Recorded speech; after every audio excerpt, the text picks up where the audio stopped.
Well, the Melbourne City Council is talking about a blanket ban on smoking in the CBD. It would be the first CBD in the world to do it. Seems to be very strong support from the Lord Mayor there and most of the councillors. Question then is a plan like that where you'd have little designated zones for smokers. Would it work in the city? They've already got designated zones already. They have to go around the back corner and an alleyway. They stand out the front. They walk along the footpaths smoking. And of course, naturally, we've got Sydney City Council have already said they think it's a fantastic idea.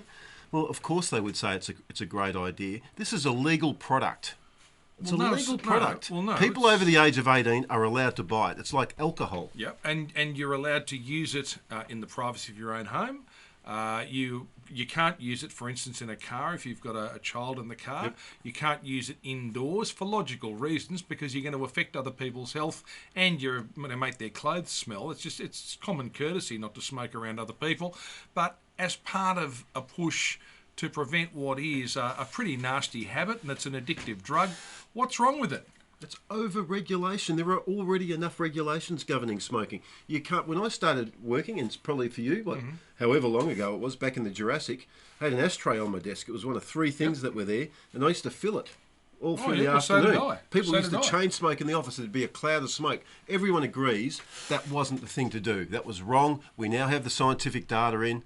But what's wrong with just letting the current rules in place? Why do you need a blanket ban? What's going to happen to restaurants, pubs, clubs where people dart out the back for a durry? They won't be able to do that in Sydney or Melbourne. They won't be. So the pubs and the clubs will have a much fresher atmosphere outside. There won't be all the butts and all those complaints. So in the stuff that when you ban smoking inside bars and pubs, they're going to go broke. Restaurants, they're going to go broke. Well, that hasn't happened. We know that hasn't happened. In fact, the reverse is the case. Those places are a lot more pleasant places to go into. You don't need to smoke. It's an addictive drug. It should be illegal. I mean, we should actually say, look, 5 years from now... Good. Well, let's ban it. Let's ban it. And let's not take the billions of dollars in income, revenue for it, and plough it back into the health system like we do now. What's going to happen to the health system? Well, if you ban it, if you have people stop smoking, down the track, an enormous weight's taken off the health system because you won't have so many people being treated for smoking-related diseases. So, and then after that, I can hear the tiptoeing already. The forces will be getting ready. Sugar will go. Fast food shops, kebabs, they're bad for you. Pies, hot dogs. Yep.